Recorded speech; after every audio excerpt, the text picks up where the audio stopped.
And it is a good morning. You're listening to Power Talks with Melody and Beth. And in the morning, it is a Friday, so you know what that means. And good morning, Melody.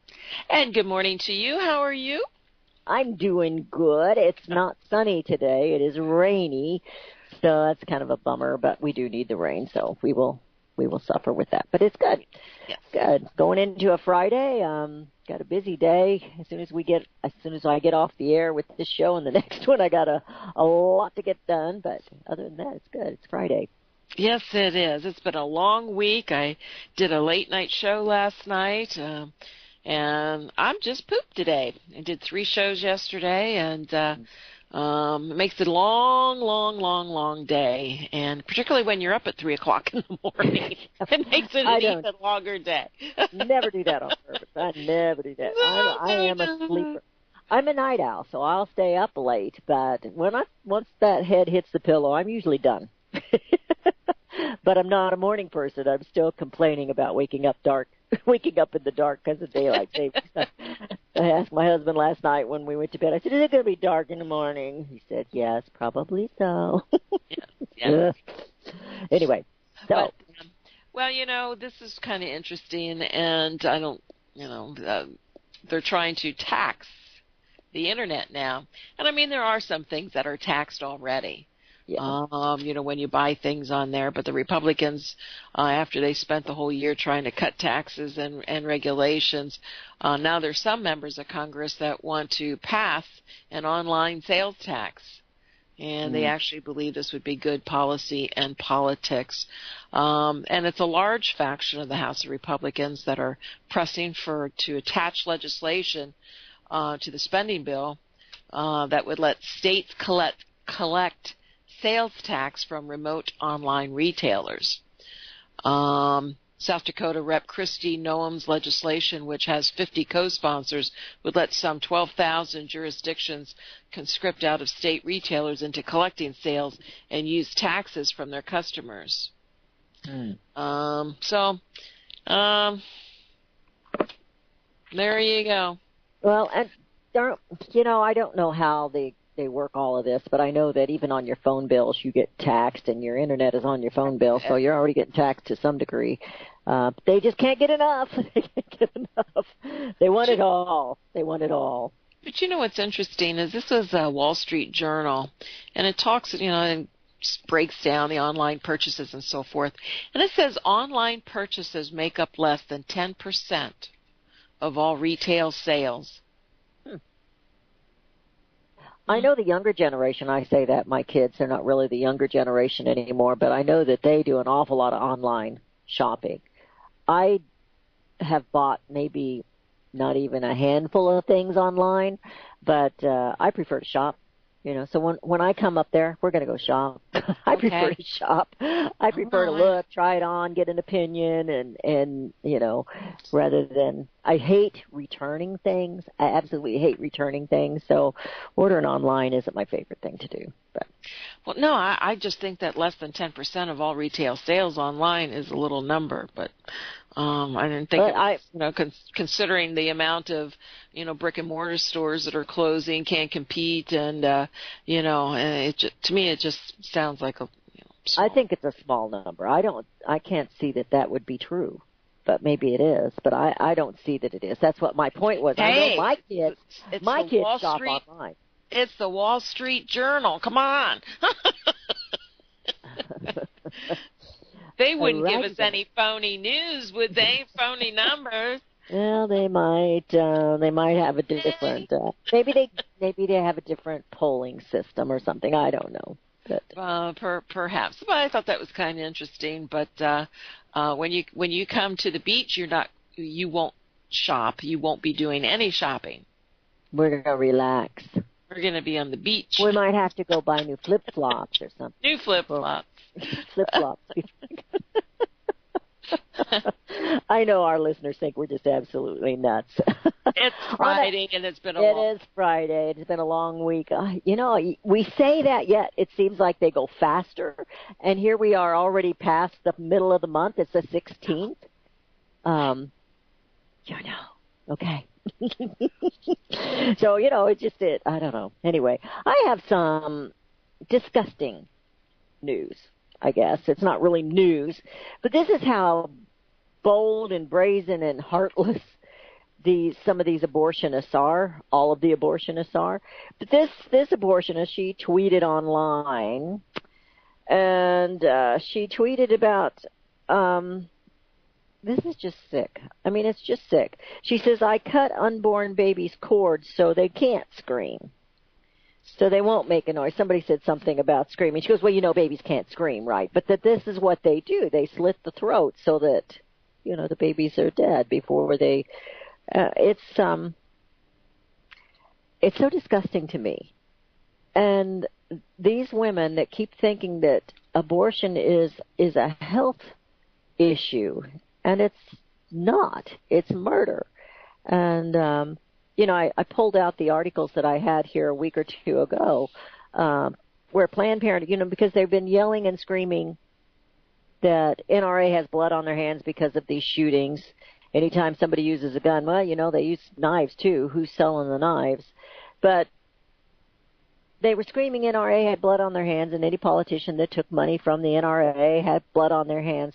But Planned Parenthood also lobbies, and not only do these congressional elected people take that blood money, we then pay Planned Parenthood 40-some% of their revenue. And it says in this other article that I had, and I don't know if I grabbed that one, that they get, I can't remember how much money, and since 1973, how much money they had. I don't have that one in front of me. I grabbed the one on how many babies they had murdered, and it was 7.6 million children since 1973. And now who has the blood on their hands? And this is a female doctor that's making this comment about slitting the babies' throats. And, of course, we talked earlier this week, and we've heard it in the news, about the Down syndrome babies and the mother that made the comment, this isn't the baby I wanted. It's just, it's hard for me to wrap my mind around it, because they have absolutely no respect for life, whether it's an unborn child, whether it's an elderly person, somebody that's sick, they have no respect for life, Melody, and I just can't wrap my head around that. But anyway. And what's even sad is because I hear, here and there talking to customers and so forth. It's like, useless eaters should die. Everyone who gets elderly, they get sick, and they try to prolong their life for as long as possible and so forth. And it's wrong because they're using up, money and so forth and whatnot. And, and some of those things I can agree with, but some of those things I can't agree with. It's just like, where have we come? We just eliminate folks because they're no longer good for society. And these are some of the same people that will tell you should never put a horse down. The horses that when they age, they no longer process their food, and it's disgusting what happens to an old horse, and they refuse to allow anybody to put the animal down. And they'll fight for that, but not for your grandparents, I guess, where that life used to be considered, special. You can learn a lot from the elderly, glean a lot from their experience, and when they get sick, it's a lot of work. I mean, my mom had Alzheimer's, and it was a lot of work. My brother, the Marine, was the hero. I mean, he took care of Mom like no son should ever have to take care of their mother. And, it's a horrible, horrible disease. But we live in a broken world.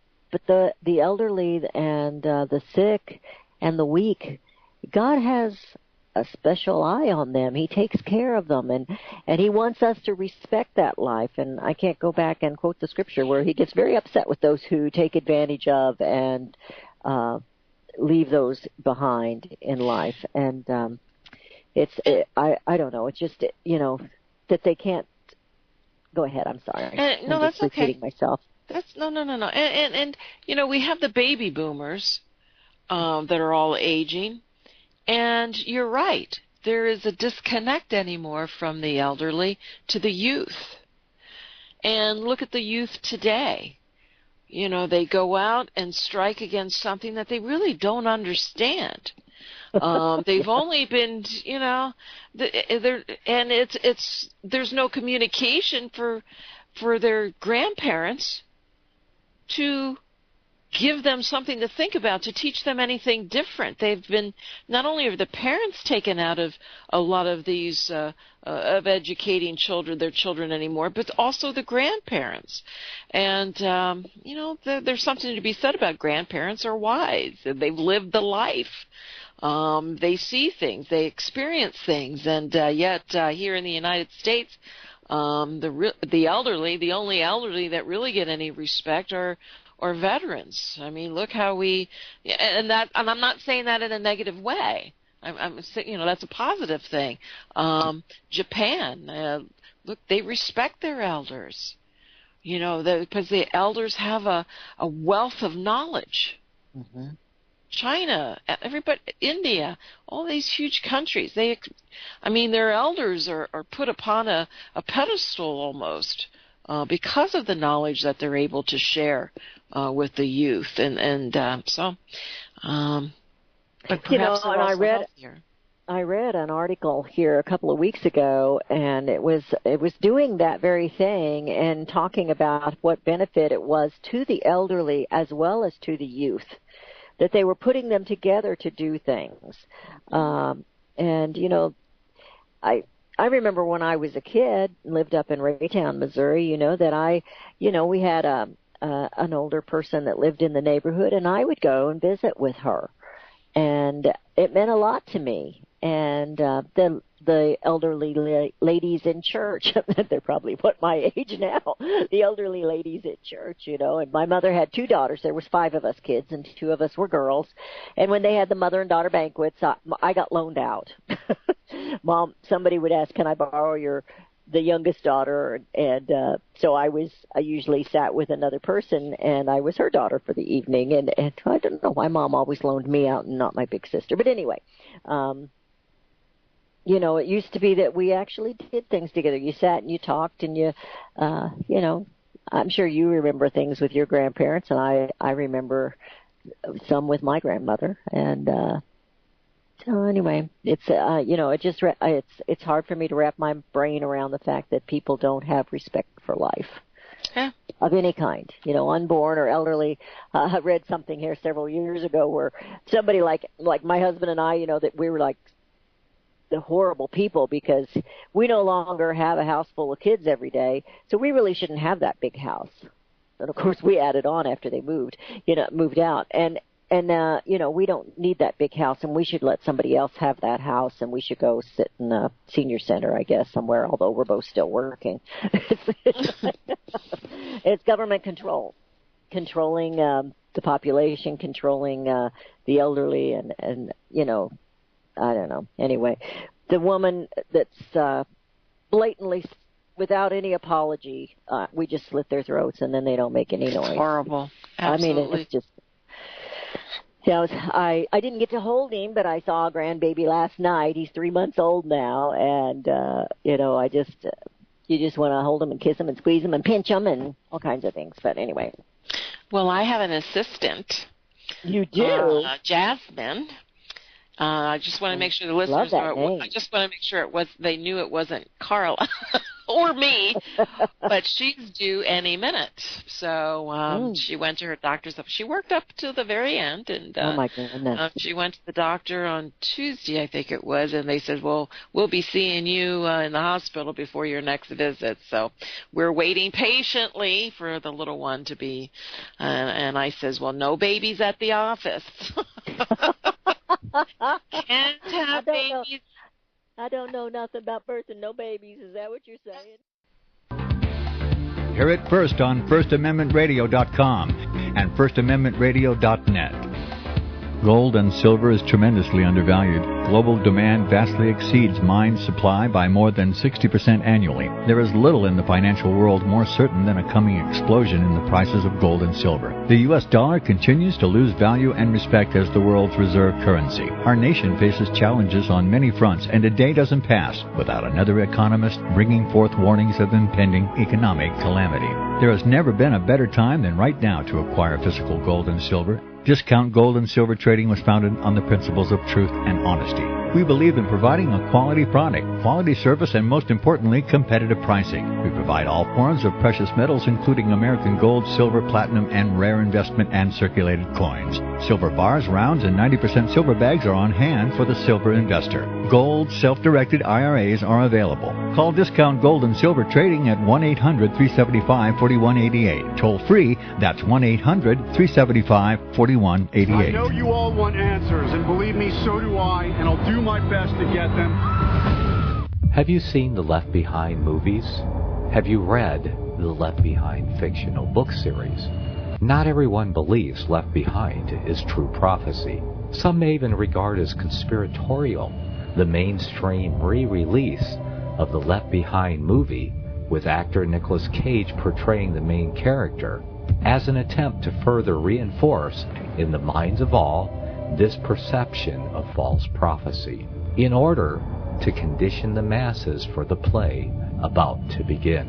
Because they see the world stage shaping to fulfill what they have been led to believe is sound biblical interpretation, a left behind rapture scenario, this false view of prophecy is reinforced in the mind, not only of its adherents, but also includes those who have been merely exposed to the specific media.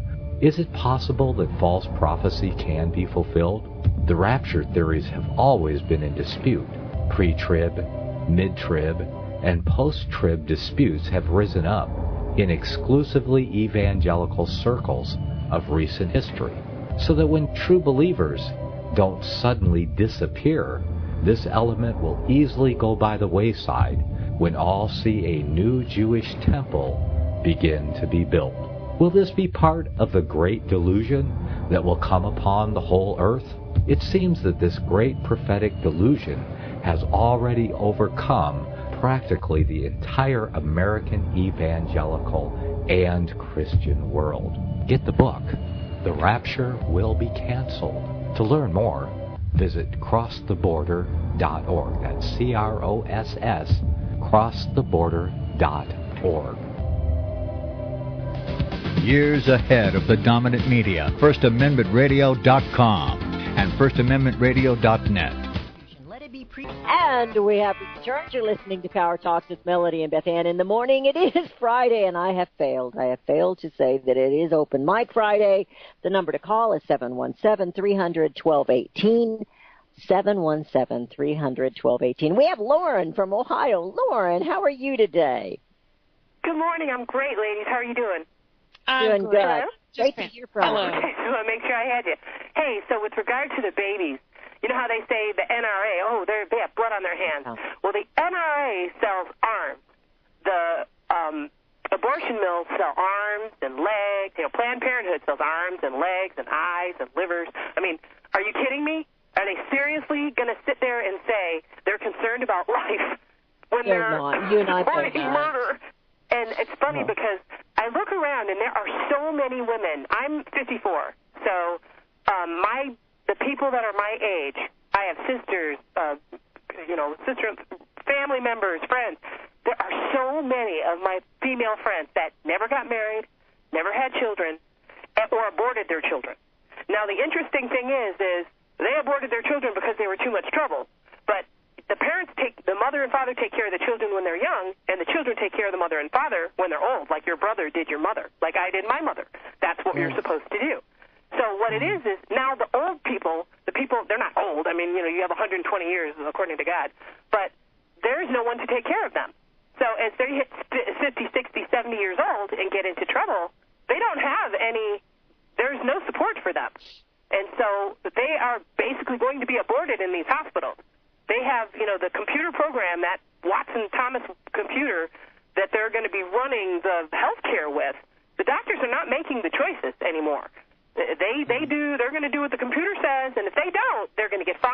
and they can be jailed, besides getting their licenses stripped.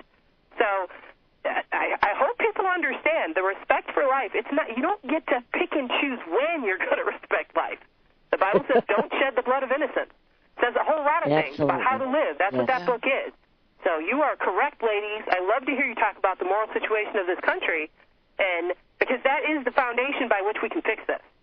You know, really all the other stuff doesn't matter. Who cares if you have a great economy, if you've got amoral people? I mean, China has a good economy, but they sell Christians organs. And kill babies. You've got too many.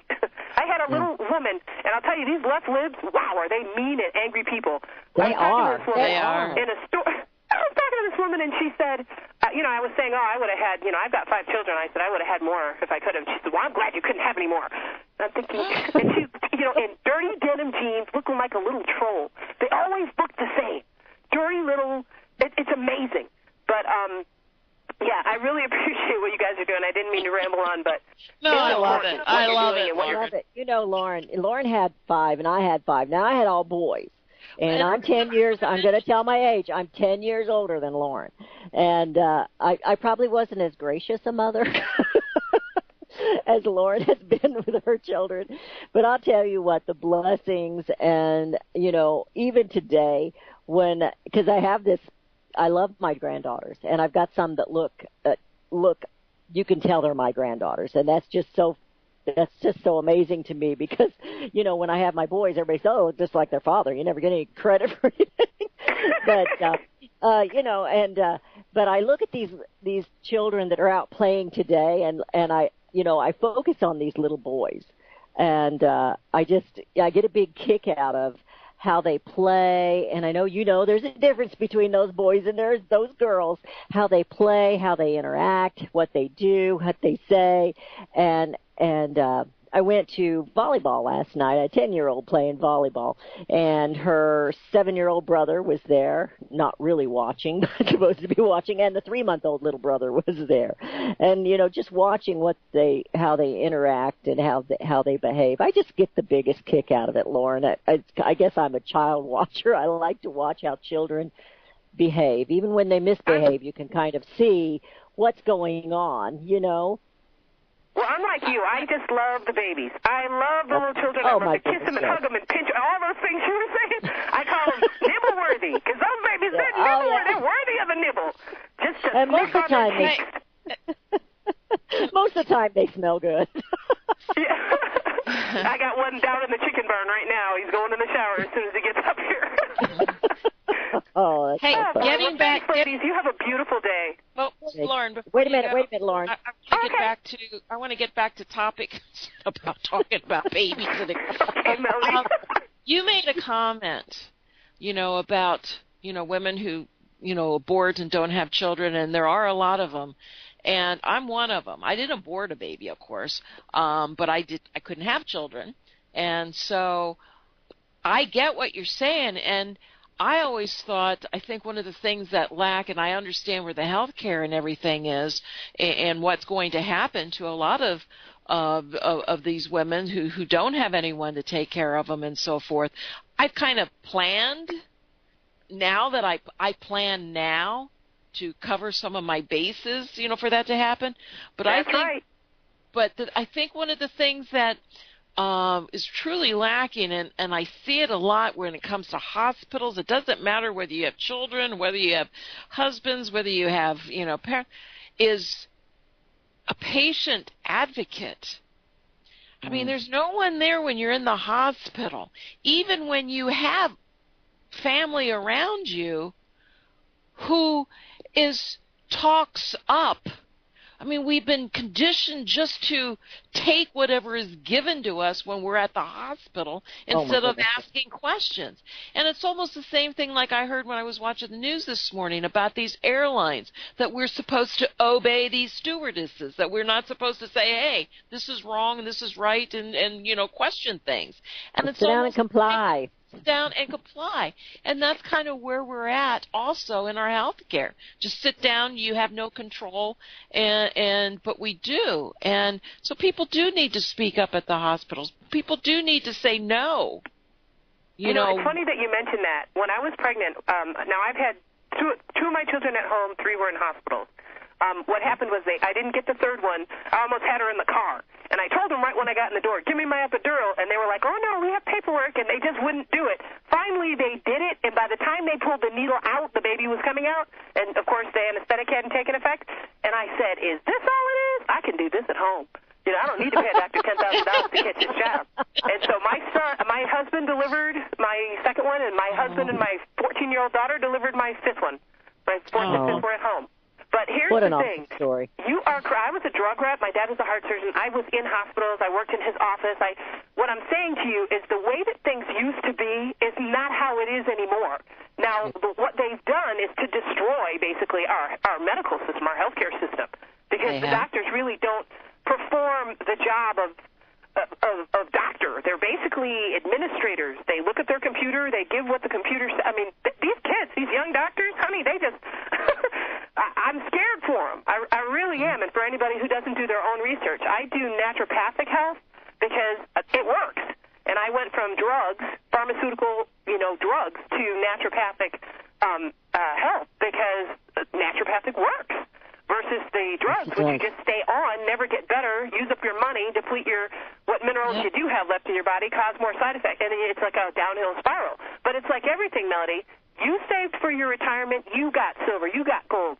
Gold, silver, land, cattle. That's the only things that are money in the Bible. Amen. Because that's what you need to live. And I would throw water in there, but the same thing with your health care. You have to educate yourself and understand how does your body work, what are the things you need. These are responsibilities of each and every one of us. The Bible says, work out your own salvation with fear and trembling, and ye shall know the truth, and the truth shall make you free. This is our obligation. This is the point and purpose of why we're here. But we've turned it into, let's play, let's go, let's have a party. And so people don't want to do their work, and then they are mad at the back end of it where, okay, you didn't do the work, and now the hospital's going to drug you to death. They'll overdose you on morphine because, well, you've used up too many resources. You know how this goes. Yep, sure do. So it really all comes down to personal responsibility. Call Melody and get some gold, get some silver. Amen. Thank you, Lauren. You can do it. Listen, I was poor for a long time, but you can still nibble it out. You can get a little here, a little there. Silver is not very expensive. If you make the commitment, instead of Starbucks coffee and cable TV and going to dinner on whatever, once a week or whatever your habits are, you can make this happen, but again, it's a personal responsibility issue, and it's personal choice. And the thing is, you should get the consequences of your choices, as opposed to like what they tried to do in all these other socialist countries. It's like the Russians. We pretend to work, and they pretend to pay us. So nobody does anything because, you can't keep anything you make, and so everybody just sits down. Well, the Bible says if a man doesn't work, nor shall he eat. So this is what I'm talking about. These are very simple concepts. If people will take their personal responsibility. But we've got these children in these schools, and again, this is our own fault. The schools are there to miseducate your children and to teach them to live with lies. That's all it is. The bully beats you up and you fight back, you both are suspended. I told my son, if anybody bothers you, you tell him one time. My mother said I could hit you and I will not get in trouble. You warn him once, and then you beat the living daylights out of him. Okay? There is a pecking order. There is a pecking order. But the thing is, why in the world would you put your children in institutions that teach them there is no God, go ahead and kill your babies, and we don't need to have, we need socialism. All the kids out there in the street marching take away guns. But they're, the clinics to take your babies are right in the schools now. They got school clinics in all these places. I ran for state school board because I was not happy with what they were doing. They were putting clinics in the schools so that the little girls and boys can go get their, their infectious diseases, their sexually transmitted diseases treated at the hospital. Instead of having to go off campus, they can take care of it at the school and keep it from mommy and daddy. So there's a lot of really bad stuff going on. But you guys, it's very nice to hear you. You're a light in my day. And it's just lovely to have common sense, happy, adult, mature women having real conversations about things that really matter. It's so invigorating. I just wanted to thank you. So, thank you, Lauren. Thank you, Lauren. Okay, you guys have a beautiful day. I just enjoy her so much. I really, really do. We have Joe in Arkansas. I don't think Joe can top that. Hey, Joe, how are you? No, How are you, I don't Joe? think I can top it. And I sure would like it if Lauren would call in more, because I always enjoy hearing what she's got to say. But I don't think I can top it, but I got a couple of things I'd like to say anyway, and maybe I can add a little something to it. And first, I'd like to comment on two things that you've been talking about this morning. One is the Internet sales tax. And a few years ago, my congressman, Steve Womack, here in Northwest Arkansas, what this slimeball was doing was pushing the Internet sales tax.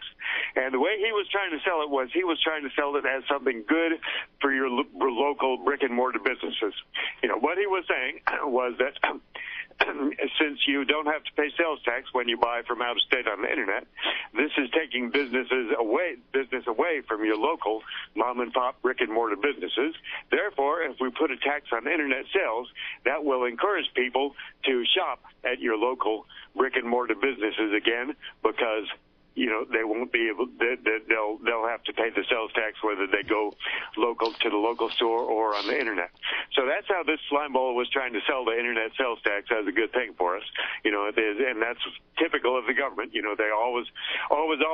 They have endless greed for our money. They always want to raise our taxes, and they have clever ways of trying to sell these things to us as somehow they're doing us a favor to tax us more. Neat how they turn that around. The Internet sales tax is any different from buying from a catalog, mail order catalog. It's always been that if you got a mail order catalog and the store that you were buying from was in your state, you had to pay the sales tax. But if it was out of state, you didn't pay the sales tax. And so the Internet is just, I can't see how it's any different, except, it's electronic instead of being a paper catalog. And it seems like they were happy forever with it being that way, that if you bought out of state in a mail order catalog, you didn't have to pay the sales tax. Now all of a sudden the Internet comes along and they seem to want to use it as an excuse to tax every sale at the federal level. No, well, the thing of it, what it really demonstrates is just how desperate these state and local and federal governments really are for tax dollars. They need it. They're so far in debt, and they're looking around trying to find every little penny that hasn't been attached to yet, and that's what they're doing. And so that's what they're good at doing. And that being said, I miss the wish book. Don't you? I miss the wish book. Remember the Sears wish book you got at Christmas, and you'd go through it and you'd pick out everything you wanted for Christmas as a little kid? I miss that. All right. Okay, and I wanted to comment on what you said there, and that's it. Okay, and it shows that the people in the government, they're afraid to go after the people with power. Instead, they want to come after the little people. Instead, they always want to tax and oppress the little people more. Instead of doing something about the debt, like instead of going after the big banks and international corporations and everything like this that want the free trade so that we don't earn money in this country anymore, and so their money goes more and more overseas, and we have to borrow and borrow and borrow more and more and more, and able to keep on sending our money to other countries to buy the stuff we need. Instead of going after them and saying, no, we got to earn more money in this country, instead of going after the big banks that want us to go further and further in debt because they make money from us going into debt, instead of going after them, saying, no, we're not going to do this anymore. We're not going to keep going in debt. No, instead they want to go after the little people that buy things over the Internet, and suck more out of them when they're already desperate trying to make ends meet. So that's typical of the government. They don't want to go after the big criminals. They want to go after the harmless little people. We the people have become the enemy of the state. They got to do something to control us, and they got to have more of our money. I appreciate it, Joe. Thank you. You have a great weekend. Well, thank you very much, and you too. Thanks. Thanks, Joe. I do miss the wish book. I thought sure you'd miss the wish book too. You don't like the wish book? No. We didn't get wishes when we were little kids. Well, I didn't say I got anything. I just liked going through the book. We got underwear. We got school clothes. You got a Barbie doll. I didn't. I didn't get the Barbie doll for Christmas. That didn't come out of the wish book. But So what's next? We're just about ready to head to a break. We got a few more minutes. We've got a few more minutes, yeah. I just saw this, that Lauren was talking about how hateful and nasty these left women are. That Hillary was collapsing again, and they were showing that how she needed help going up and down going down the steps or up the steps, wherever it was she was. I guess it was on her trip in India, where she talked about all the white women that are married. Married women were hard to. Were rough on her. They didn't vote for her because they voted like their husbands wanted to vote. I think that didn't happen at my house. But anyway, this is a gubernatorial candidate, and he collapsed on stage. Connecticut governor contender collapsed on the stage at a candidate's event. This was last night, causing his opponent, who was also a Republican, to come in and give him CPR and rescue him. That said that this governor contender, his name is Danbury. No, he's from Danbury, Connecticut. He's Mayor Mark Boughton, Boughton, and he wasn't feeling well, and then he collapsed. And his opponent, who is also a Republican, is a physician, and I'm really going to have trouble pronouncing his name, Prasad Srinivasan. Srinivasan, and he jumped in on the scene and he performed CPR, and then they sent him on to the University Health Center there in Connecticut. And he had back in 2017 they removed a non-cancerous tumor, brain tumor from him, and anyway, they don't know if it's related to that or something else altogether. But I thought that was interesting. The opponent gets up and rescues his life, and I thought that was kind of a good story. Yes, very nice. She hesitated. I just. Do you think Hillary would have done that for Donald Trump? Yeah, she can't help herself. No, that's true. And it is sad, she may just plain have balance problems from the health issues that she has had, but she really is not stable.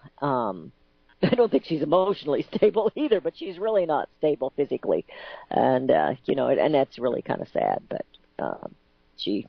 And that's what liquor does. Yeah. She has been known to bend the elbow. And we know how this white woman treated her husband. She gave him a black eye. Wasn't because he cheated on her, it was because he got caught. She didn't care about him cheating. Oh, mercy. Oh, it's crazy. Crazy. I read here, too. Go ahead. No, go ahead. I read here, too, and I was, the American people ought to be really outraged at what Congress is doing or not doing.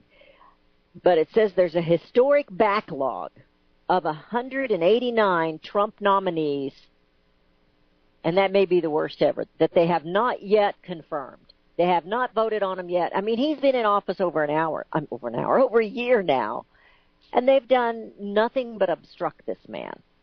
They will not allow his administration to even have a chance. And then when he gets somebody in there and he needs to change his mind, or they're not getting along, or whatever the case may be, they make a big deal out of it.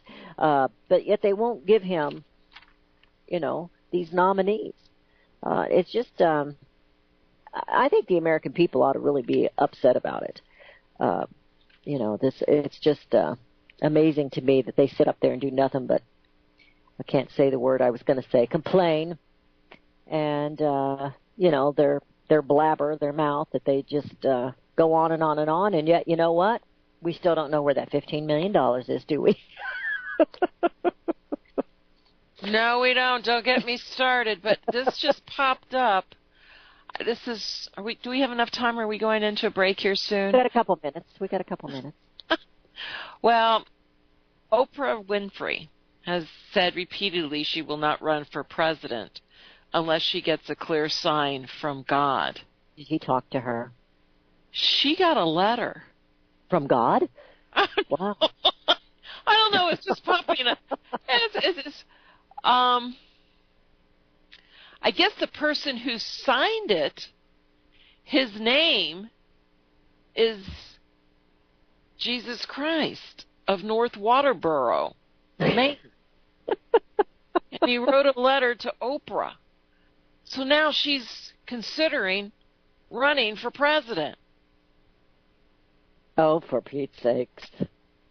So I'm thinking, can news get any more bizarre? I'm there. Oh my gosh. So anything that just popped up, and well, I was trying to look for, and I didn't get anything. You know, apparently I didn't even see it till late last night about that bridge that collapsed in Florida. Terrible thing. Do you have any specifics on that? Because I didn't get anything on that this morning. No, they were just building a bridge, a walking bridge for pedestrians. It was in the process of being built? It was in the process of being built. Okay.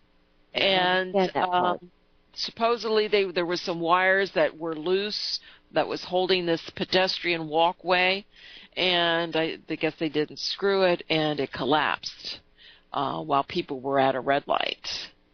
And I guess some of the workers were, some were hurt, and of course those vehicles that were underneath that, I guess there was 6 that have been who lost their lives in that. Last night I saw 4, but like I said, I didn't even see it on the news till really late last night. Yeah. All right, I do hear music. We are going into a break. Your calls are welcome. It is Open Mic Friday.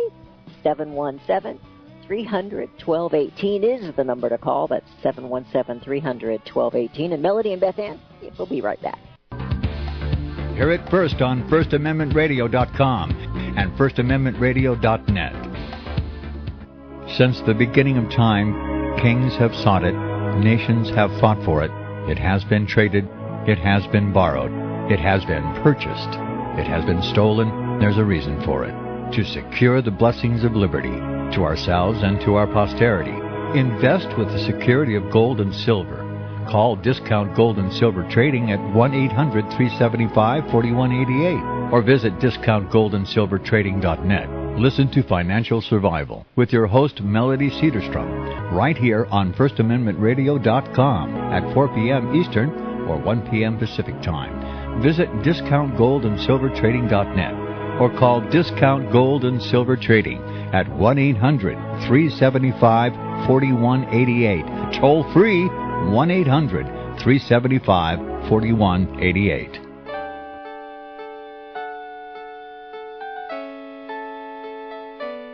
The program you are listening to is 100% sponsored by you, the listener, on this First Amendment Rights Media channel. You will notice that there are few commercials on this radio network. There's a good reason for that. Corporate advertising dollars come with strings that limit program content. So without your help, these programs cannot continue on Internet or our several affiliates. If you benefit by the educational law programs, we ask you to give. If you are admonished or nurtured by the Bible and ministry programs, we ask you to give. If some voice a cause that you are passionate about, we ask you to give. If you believe in any of these, we ask you to support them as you would a missionary on a continual basis, as if giving a tithe for missionary radio. These programs are not commercially viable and must be supported by those faithful to the cause of truth. Look for the button to sponsor your favorite programs at our listen and schedule pages on the Internet. Then, when you subscribe, we will send you the last quarterly MP3 CD of that program immediately, and continue to do so with each new quarter. We will also give you unlimited archive access to all of our programs. We're asking you to give much less than a tithe, so that you may also send support directly to a particular program host, cause, and anywhere else the Spirit may lead you. Do all to the glory of our God and Creator, for His holy nation, the only kingdom that will last forever. Thank you for listening.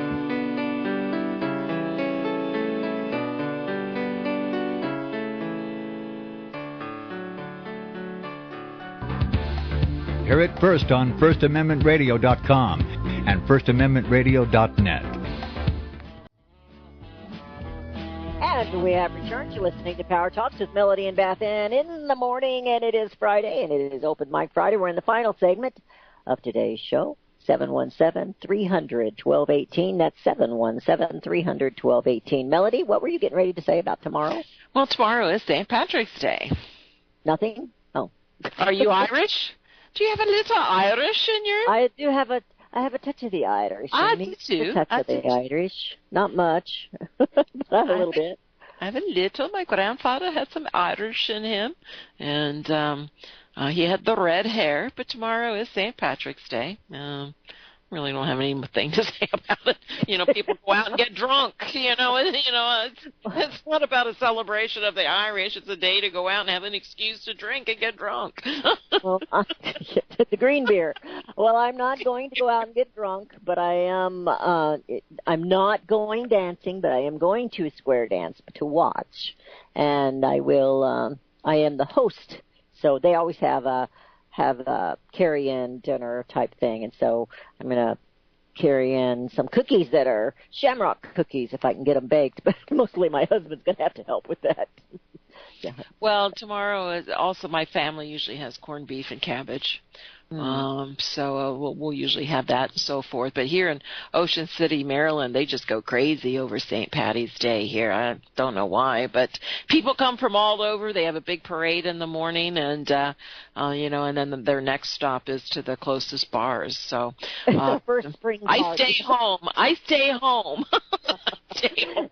It's the first spring party of the year.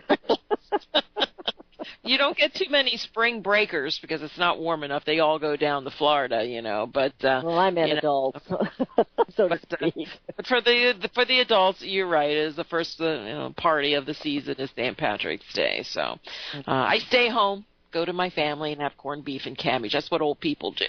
I'm not a corned beef and cabbage lover, so I don't usually have that. And I'm a once a year. Yeah, but I didn't have corned beef and cabbage until probably about 10 years ago was the first time I had it. Oh, really? Mm-hmm. I have made it before, but I don't really care for it. But my kids, they love the corned beef, so I would make it sometimes, but I didn't. I love the cabbage. I don't like the cabbage fixed that way, but I don't know. Anyway, that's just me. So it is St. Patty's Day. We're going to tell the listeners to be careful. Yes, make sure you wear a little bit of green so you don't get pinched. Yeah. What if you like to get pinched? Well, then you don't wear green. If you don't wear green, you don't get pinched. Don't take it personal. Yeah. You have something green that's removable in case you want to get pinched by someone particular. Yeah. I think we've just gone way downhill right now. I think so, too. We started the program on such a positive note. We did. Well, not really. I don't know that it was positive. Anyway, I'm going to talk a little bit about Attorney General Sessions. You're hearing so many people that just want to get rid of him, they want to fire him, and then, of course, then there's some GOP senators who are saying, no, don't touch him, don't fire him. That'd be the worst thing to do right now. And I think it is the wrong thing to do. I really do. I think it sends the wrong message, not because I don't think the president has the right to fire and hire whoever he wants, but who are you going to replace him with? I had an article that I shared, I think, last week, and I can't remember if I did it on this show or my show coming up next, but I know that I shared it. And this was an article by Scott Greer, and he titled it, Leave Sessions Alone, Leave Jeff Sessions Alone.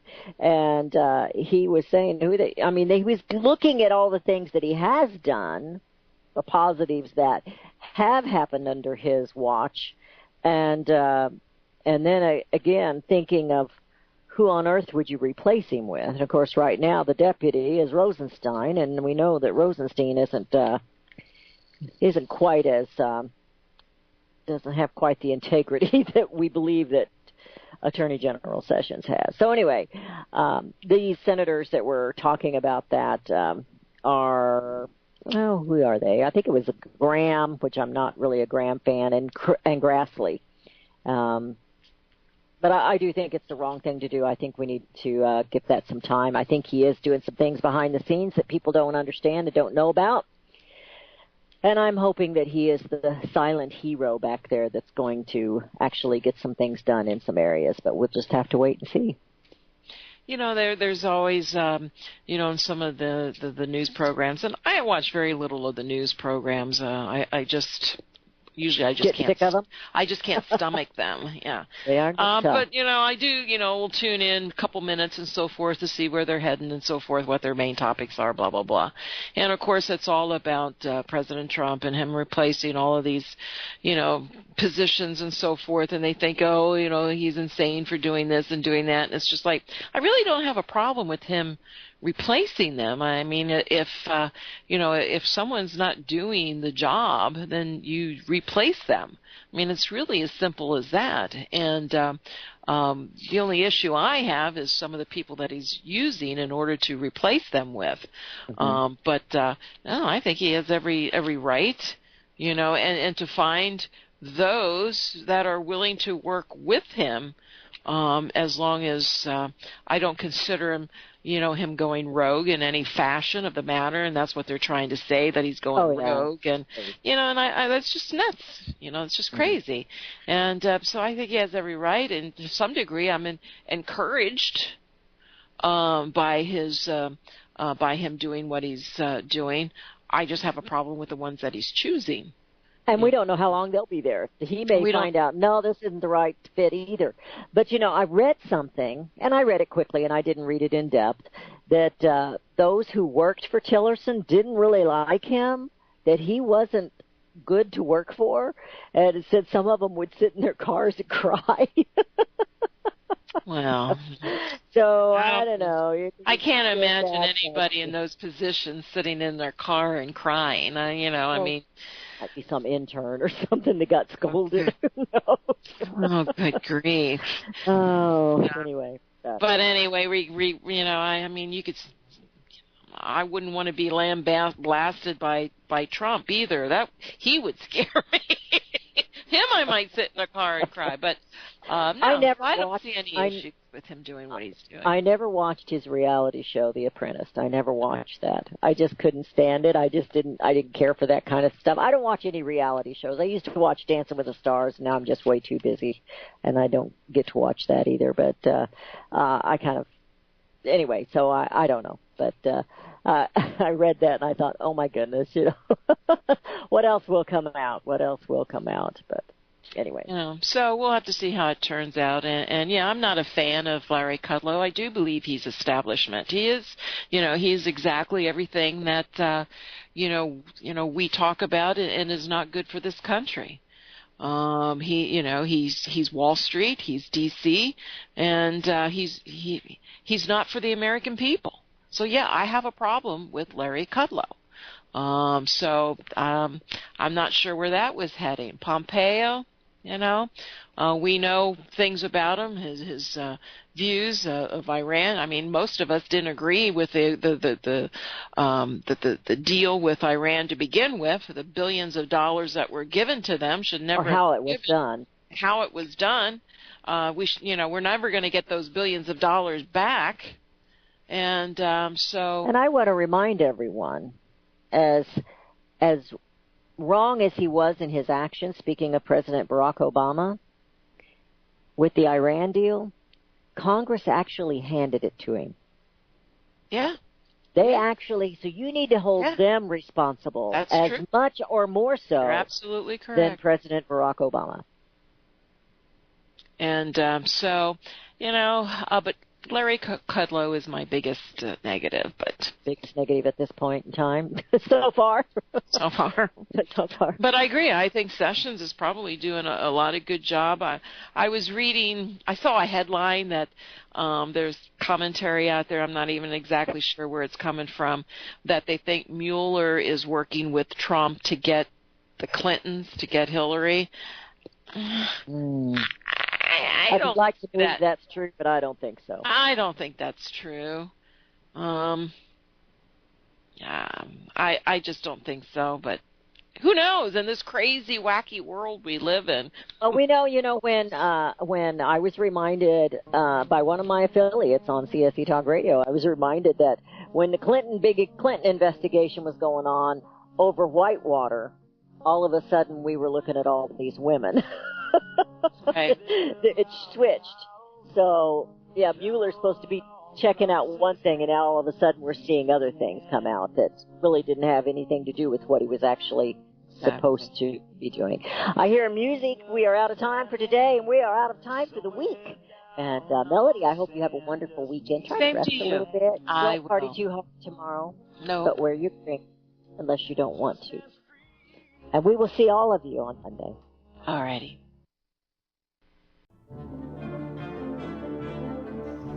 Visit crosstheborder.org, CROSS, crosstheborder.org, to get your print, EPUB, or PDF version of Nicholas Arthur's new book titled When the Third Temple is Built. That's crosstheborder.org. When it comes to prophecy today, much of the evangelical Christian world has their eyes on Israel, waiting and watching to see when the third temple will begin to be built. The plans are drawn. The Jewish people are eager. Most evangelical Christians today believe that the rapture will happen before the third temple is built. Hi, I'm Michael Eugene. I was taught that Daniel's 70th week was in the future. Is that really what the Bible teaches? Have we searched the scriptures and found this to be true? Why is it so important for a re-established Israel to build a third temple in Jerusalem? Is it necessary to build a temple on the same location already occupied by the Dome of the Rock? Is it necessary for sacrifices to take place in the temple on Temple Mount? Is there really a rapture followed by 7 years of tribulation? What is the New Testament temple? Can we identify history and prophecy? Who is the first beast in Revelation chapter 13? Who are the 7 kings in Revelation 17? I have asked all these questions, and I have found Nicholas Arthur's new book, When the Third Temple is Built, answers all these questions and more using Scripture to interpret Scripture. The Bible says that no prophecy of Scripture is of any private interpretation. Nicholas shows us in his new book, When the Third Temple is Built, how the Bible interprets prophecy and not man's private interpretation. Visit crosstheborder.org, CROSS, crosstheborder.org, to get your print, EPUB, or PDF version of Nicholas Arthur's new book titled When the Third Temple is Built. That's crosstheborder.org. The book of Revelation says, the spirit of prophecy is the testimony of Jesus Christ. This is at the very heart of FirstAmendmentRadio.com. In that spirit, we have created the Prophecy Reality News app for all of your mobile devices, streaming First Amendment Radio 24 hours a day, 7 days a week. Available for your Apple, Android device, and smartphone, absolutely free. Get the Prophecy Reality News app installed today so you can listen to First Amendment Radio wherever you are. The Prophecy Reality News app. Get it now. Since the beginning of time, kings have sought it, nations have fought for it. It has been traded, it has been borrowed, it has been purchased, it has been stolen. There's a reason for it. To secure the blessings of liberty to ourselves and to our posterity. Invest with the security of gold and silver. Call Discount Gold and Silver Trading at 1-800-375-4188 or visit discountgoldandsilvertrading.net. Listen to Financial Survival with your host Melody Cedarstrom right here on FirstAmendmentRadio.com at 4 p.m. Eastern or 1 p.m. Pacific Time. Visit discountgoldandsilvertrading.net or call Discount Gold and Silver Trading at 1-800-375-4188. Toll free 1-800-375-4188.